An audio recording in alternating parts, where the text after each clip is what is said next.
So today, you'll learn how to change a video background in CapCut desktop. So the first step is to create your project. And then once you've created your project, you want to import the video. So you'll be importing two videos. You'll be importing the video that's going to be used as your background, and you'll be importing the video that's going to be used as your foreground. So we'll start with importing the background video. And to do that, we'll click on Import. It will open the file explorer. You want to navigate to wherever your background video is and then just select it. So for me, it will be this one. And then click on Open, and it will be opened into the import section. Then the next step is to import your foreground video. So click on Import, then select your foreground video, then click on Open. And then you should see now you have the two videos added to the import section. So the first step is to add the background video onto the timeline, and you can do this in two ways. So click on this plus icon or just drag and drop it directly onto the timeline. And then once you've done that, it's now time to add this foreground video as the overlay layer.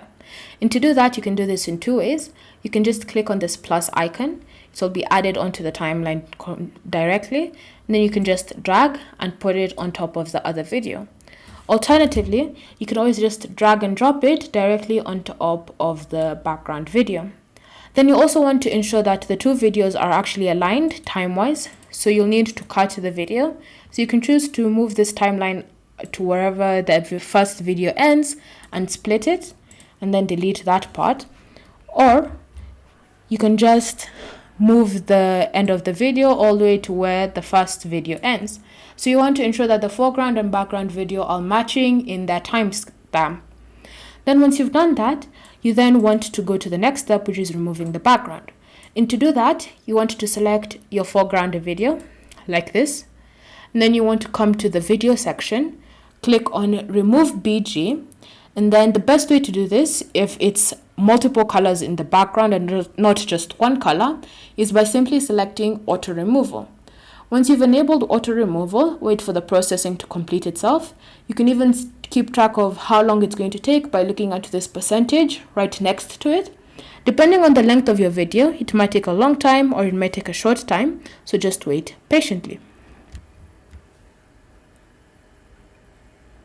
And once the processing is complete, you can even see that the foreground has been removed, background has been removed successfully.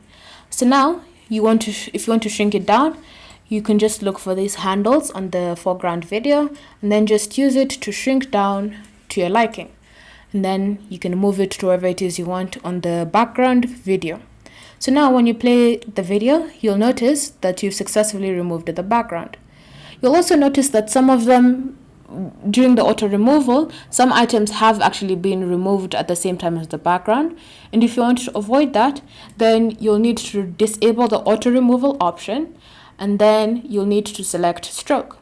Once you've selected stroke, you need to enable auto removal and then go to stroke. Once you've selected stroke, you should see different strokes that are available for you to choose from. So you can just download, and then you can actually go back and actually edit which parts that you don't exactly want during the auto removal process. So that you'll highlight over the parts that you want to keep, and then the auto removal process should go complete itself.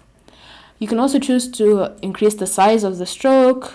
You can increase the spacing if you want to, if you have larger items that you want added, or you can reduce it to your liking. Again, completely up to you. Alternatively, if it's just a single color that's currently in the background of that video, so if it was all green, then you can use the chroma key option. So the chroma key allows you to select that specific color, and then it allows you to decrease the opacity of that color so that it disappears. So when you click on chroma key and select it, click on color picker. Then you want to select the green color. Then when you do that, you can just increase the intensity, and then it should disappear. However, this option only really works if you have one singular color in the background and not multiple shades of that color. So it's up to you to decide how you want to use this background remover tool on CapCut. Thank you for watching. If you have any questions or comments, leave them down below and we'll get back to you.